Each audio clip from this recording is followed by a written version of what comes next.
Seguimos con una presentación de la doctora Angie Weimar Vargas, especialista en medicina de emergencia, medicina del paciente en estado crítico y medicina crítica obstétrica, con el tema RCP en el embarazo, salvando 2 vidas.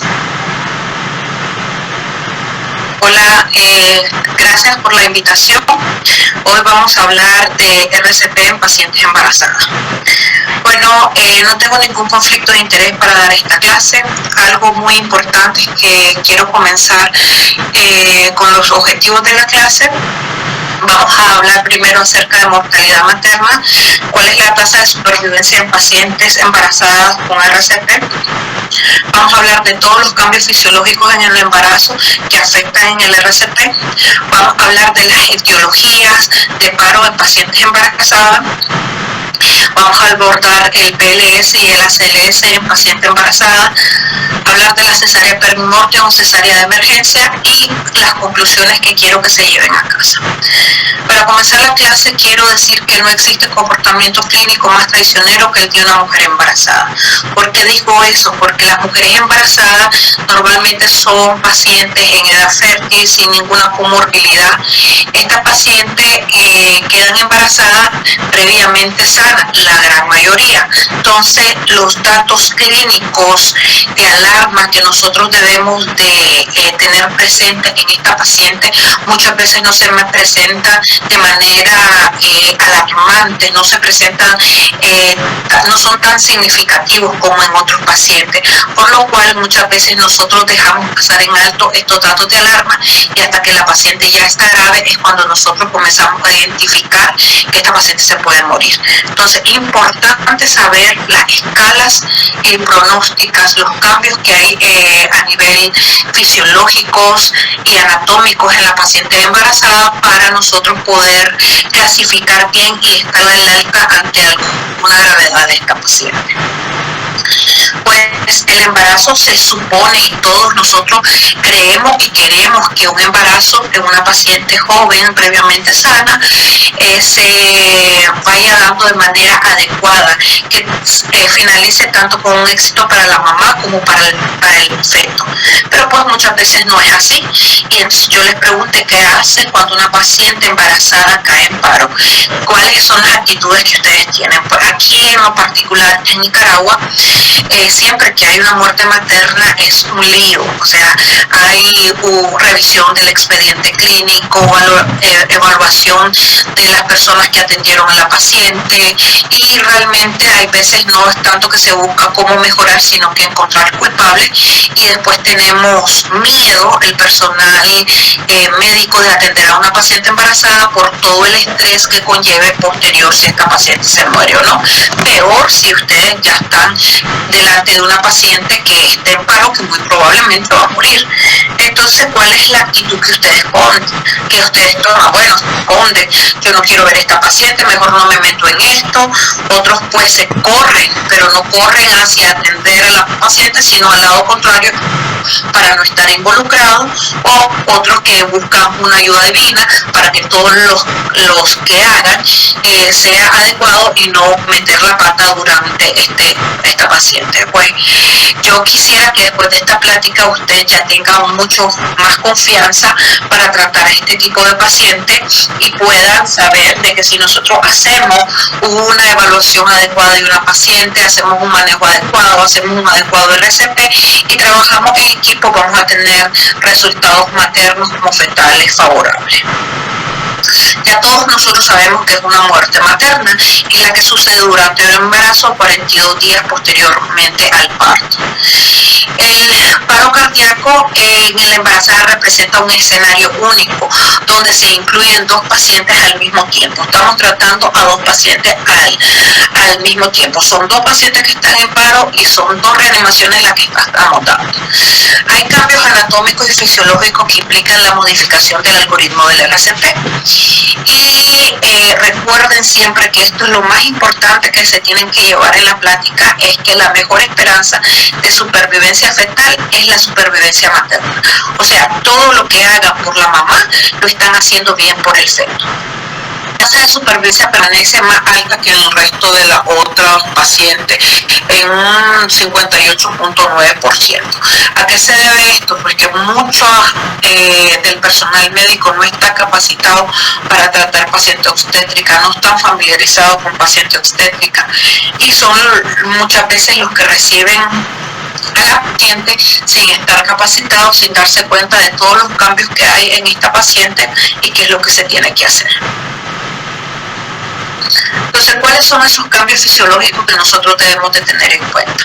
Realmente en la paciente embarazada hay cambios en cada uno de sus órganos y sistemas, pero los que vamos a abordar ahorita son los cambios que nos afectan en el RCP. A nivel respiratorio, se encuentra la mucosa de la vía aérea incorrectada, fiable, por eso es difícil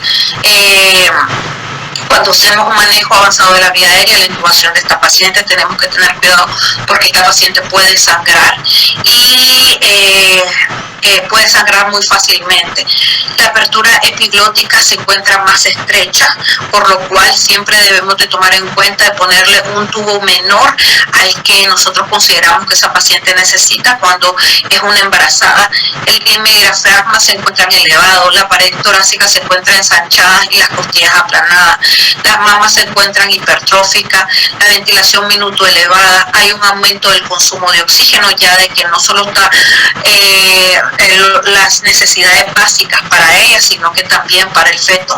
Hay una disminución de la extensibilidad torácica, también hay una disminución de la capacidad residual funcional y hay un mayor riesgo de hipoxia al entrar en apnea. Estas pacientes comienzan a quedar en apnea y rápidamente entran en hipoxia.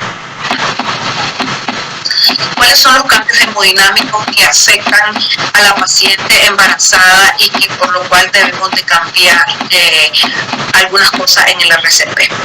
Bueno, aquí podemos ver en esta gráfica que el gasto cardíaco a partir de las 5 semanas comienza a aumentar, lo que es el volumen sistólico igual comienza a aumentar, la presión arterial sistólica comienza a disminuir, lo que es la frecuencia cardíaca igual comienza a aumentar y las resistencias vasculares comienzan a disminuir. También nosotros tenemos que en el embarazo hay un aumento de la poscarga por compresión de la aorta y hay una disminución de retorno venoso por compresión de la vena cava inferior. Entonces, por esto te recomiendan que durante el RCP tenés que lateralizar el útero para poder mejorar esta parte. En cuanto a la etiología, pues nosotros te vamos a usar la neumotecnia de la A a la H. Son las letras de la A a la H. La etiología es un reto para el médico. Nosotros estamos durante una situación de estrés. Cualquier paro es estresante, más un paro en paciente embarazada. Entonces, y al mismo tiempo que estamos haciendo el RCP, debemos de estar pensando qué causó este paro cardíaco para resolverlo y que la paciente tenga mejor probabilidad de salir del paro. Entonces, en la A tenemos lo que es anestésicos y accidentes. Puede ser un bloqueo neuroaxial, una aspiración, toxicidad por anestesia local y por lo que es hipotensión, depresión respiratoria y lo que es algún trauma. En lo que es la A tenemos la atonía uterina, el desprendimiento prematuro de placenta no inserta, la rotura uterina, la reacción a alguna transfusión. En la C tenemos la parte cardiovascular, que puede ser por una arritmia, puede ser por un infarto de miocardio, enfermedades congénitas, disección de la aorta o una falla cardíaca. En la D, que son las principales drogas que se administran en las pacientes, como la oxitocina, el sulfato de magnesio, puede ser también por opioide, una afilaxia a algún medicamento, un error al aplicar el medicamento. En la E, que es embolia, que puede ser un embolismo pulmonar, un embolismo del líquido amniótico y los eventos cerebrovasculares. La F es de fiebre, ya sea por una sepsis o por una infección. Y la G de generales, que son las H y las T, como hipoxia, hipovolemia, hipocalcemia, hipercalcemia, taponamiento cardíaco y toxina. Y la H de hipertensión, los síndromes hipertensivos estacionales como la preeclampsia, la eclampsia y lo que es el síndrome de Hell. Entonces también podemos clasificar las causas de paro cardíaco dependiendo si es una causa obstétrica o una causa no obstétrica. En las causas obstétricas más frecuentes tenemos hemorragia, trastornos hipertensivos, el síndrome de Gel, embolismo de líquido amniótico y la cardiopatía periparto. En la causa no obstétrica tenemos el embolismo pulmonar, la sepsis severa o choque séptico, enfermedades cardíacas, lo que es la toxina por anestésico locales y los traumas. También los podemos clasificar dependiendo de las 6H y 6T y que por cada una de ellas hay alguna patología más frecuente en el embarazo. Algo muy importante es que nosotros debemos planificar, debemos de tener una planeación previa al evento. Todo lo debemos de hacer, valorar. Nosotros debemos de capacitar a nuestro equipo para que estén alertas ante una eventualidad como un paro cardíaco en embarazo. Lo primero que tenemos que es prepararnos para el paro cardíaco, tanto con talleres prácticos como talleres teóricos. Debemos de capacitar, como les dije, a nuestro equipo. Debemos de organizar un sistema de triaje, que esta persona que esté en el triaje sea un médico o una enfermera que tengan pericia en identificar los signos de alarma en este paciente, que usen las escalas de alerta temprana para pacientes obstétricas, que ellos sepan cómo iniciar el RCP básico y mientras llega el equipo de reanimación rápida obstétrica, ellos deben de iniciar el RCP básico. También debemos de preparar lo que son el equipo para las cesáreas perimorte. En todo hospital donde se atiende paciente obstétrica debemos de tener un equipo, una maleta de cesárea perimorte para poder en el carro de para, que en el momento de un paro no andemos corriendo buscándolo y no perdamos el tiempo. También debemos de tener lo que son los kits para las complicaciones obstétricas y que nuestro personal esté preparado para las complicaciones obstétricas. Estos kits deben de ser para las 3 principales emergencias obstétricas que causan mortalidad materna, como es la preeclampsia, la hemorragia y la sepsis. Recordar de que cuando una paciente cae en paro cardiorrespiratorio, no solo necesitamos el equipo de respuesta rápida obstétrico, necesitamos un equipo de resucitación neonatal y necesitamos un equipo quirúrgico ginecobstetra que haga la cesárea de emergencia. Bueno, en cuanto al soporte básico, el BLS, pues lo primero que tenemos que hacer, la mnemotecnia del 1 al 4, en el 1 es el reconocimiento. Hablamos a la paciente, le tocamos los hombros y le preguntamos en voz alta cómo se siente, si está bien. Debemos de reconocer si hay deterioro del estado de conciencia, si no está consciente, valorar si respira o no respira esta paciente y activar lo que es el sistema de respuesta de emergencia. Si no tiene pulso, entonces iniciamos lo que es RCP de alta calidad, que más adelante le voy a hablar a qué me refiero con esto, y posteriormente en el momento que tengamos el DEA, iniciar a usar el DEA para hacer la descarga. Entonces tenemos primero lo que es los primeros respondedores, que van a ser los que encuentren los que inicien los primeros auxilios. Deben de ser compresiones de alta calidad. Recuerden el desplazamiento del útero hacia la izquierda. No se debe de dejar de dar compresiones mientras se está desplazando el útero hacia la izquierda. Entonces deben de haber por lo menos 3 reanimadores: el que desplaza el útero hacia la izquierda, el que hace compresiones y el que da las ventilaciones. Debemos de ir pensando en la cesárea de emergencia o la cesárea de perimorte. Debemos dar una oxigenación adecuada a estas pacientes y en lo que es el BLS. En el algoritmo,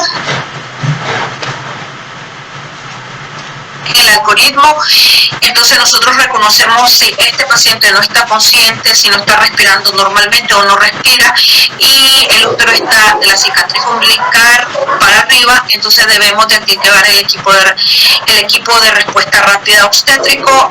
Se inicia primero con los reanimadores del BLS. Como les digo, por lo menos tienen que hacer 3, la reanimación básica, y se hace el llamado de emergencia para que llegue el equipo de respuesta rápida obstétrico, que va a ser la reanimación avanzada. Siempre debemos de utilizar el DEA en cuanto lo tengamos. Entonces comprobamos el pulso. Si la paciente tiene pulso, lo único que debemos de estar haciendo es una ventilación cada 5 a 6 segundos y cada 2 minutos tomar el pulso. Si la paciente no tiene pulso, entonces debemos de iniciar las compresiones efectivas.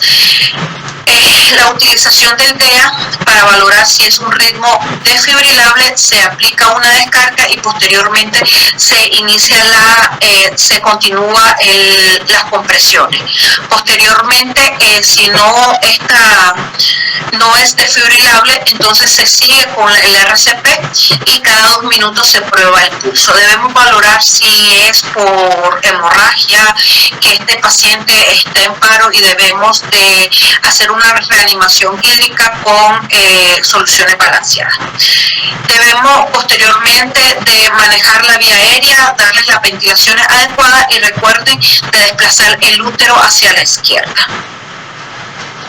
Cuando hablo de compresiones torácicas efectivas, siempre debemos de tener a la paciente en una superficie firme. La posición debe estar en su cúbito supino, colocar las manos en el centro del pecho, un poco más arriba del punto external habitual. Debemos de hacer de 100 a 120 compresiones a velocidad por minuto. Debemos de comprimir una profundidad de 2 pulgadas, o sea 5 centímetros, y debemos de permitir la expansión del tórax después de cada compresión. Minimizar las interrupciones de las compresiones, y lo diferente aquí que debemos de tomar en cuenta es que debemos de realizar el desplazamiento manual del útero hacia la izquierda. En el manejo de la vía aérea debemos de alinear los ejes para que no se obstruya con la vía aérea. Debemos de mantener una oxigenación de 100% con 15 litros por minuto, mantener un sello en la mascarilla si estamos usando con las 2 manos adecuado. No debemos de hiperventilar a esta paciente, recuerden que estómago lleno y puede broncoaspirar, y debemos de hacer 2 respiraciones por cada 30 compresiones. Entonces esta es la manera que podemos usar para desplazar el útero. Lo podemos hacer con una mano o bimanual. Como les dije anteriormente, siempre se está desplazando el útero después de cada compresión. En el ACLS, pues nosotros debemos de hacer en la reanimación avanzada la vía aérea. En la vía aérea, en el ACLS, la neumotecnia es de la A a la D. En la A es una vía, manejo de la vía aérea. Recordar que es una vía aérea difícil.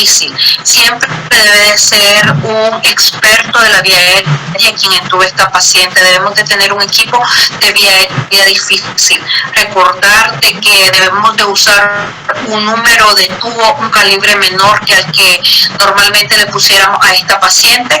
Debemos de hacer un manejo, podemos usar lo que es el equipo de vía aérea difícil si no podemos entubar a la primera. En el P, que es ventilación, una vez que la paciente está entubada debemos de hacer con volúmenes bajos, ventilar a la paciente con volúmenes bajos para evitar el aumento de la presión intratorácica y disminuir lo que es el gasto cardíaco. Debemos en esta paciente con adecuada ventilación, recuerden no hiperventilar a esta paciente. En la C, que es la de la circulación, pues te recomiendan de que pongas 2 vías por arriba del diafragma, de que dejes unas compresiones de calidad, que las compresiones se interrumpan lo menos que se pueda, y que en la circulación, si estamos sospechando de una hemorragia, hacer el manejo, la reanimación hídrica adecuada o la transfusión, dependiendo de lo que necesitemos. Y el D, que es los diagnósticos diferenciales, como les dije anterior, la neumotecnia de la A a la H. Recuerden que reanimación avanzada se activa el código Mater, el manejo de la vía aérea. Los antiarrítmicos que se usan en esta paciente son los mismos. En estudios que hablan de epinefrina, vasopresina, la epinefrina es lo que debemos de usar. No se debe de estar monitorizando al feto durante durante el RCP. No se recomienda la vía parto en el RCP y siempre recordar la reanimación neonatal. En el algoritmo nos hablan de que cuando está el soporte básico actuando, se debe de valorar si se está haciendo compresiones adecuadas, hacer un monitoreo del RCP básico, se debe valorar si hay necesidad de las descargas en el básico y siempre estar pensando en la etiología de del paro cardiorrespiratorio. Activamos, llega el equipo de respuesta rápida obstétrico, ellos se encargan y deben de dividir las intervenciones en materna y obstétrica. En la materna, el manejo avanzado de la vía aérea, como les dije anteriormente, debe ser por un especialista de vía aérea difícil. Se debe colocar, canalizar por arriba del hemodiafragma. Debemos de las drogas que debemos usar en estas pacientes es las mismas que se usan en todo paciente. Debemos de valorar si es un choque hipovolémico y decidir si pasar soluciones cristaloides o ya irnos a la transfusión. Debemos de valorar si esta paciente estaba con infusión de sulfato de magnesio, suspender la infusión y poner gluconato de calcio.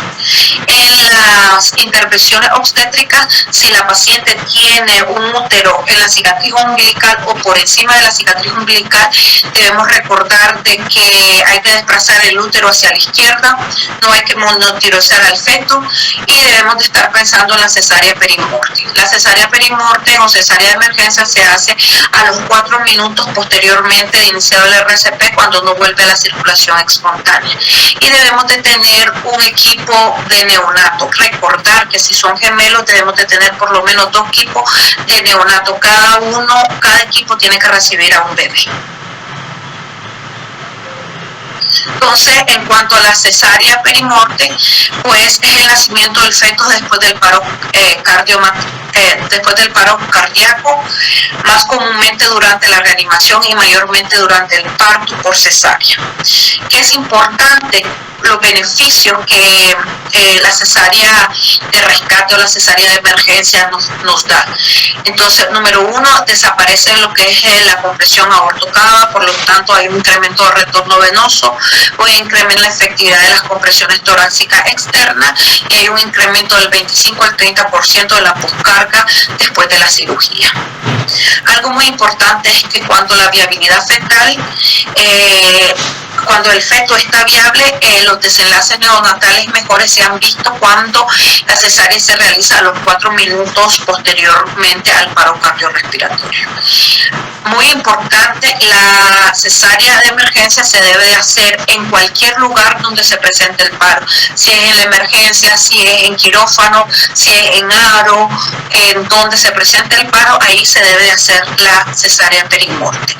¿Y cuándo se debe activar este protocolo? Pues 1, cuando hay paro cardíaco con un útero hasta o por encima del ombligo, independientemente de la edad gestacional. 2, cuando hay cambios hemodinámicos por compresión aortocava, ya sea por el peso fetal, por el número de feto, el líquido amniótico, el índice de masa corporal de la paciente.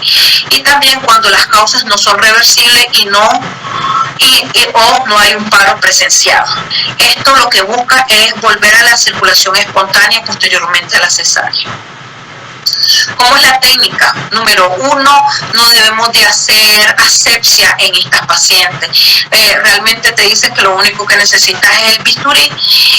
Realmente yo no soy ginecólogo, yo me imagino el estrés que ellos se someten al hacerlo así.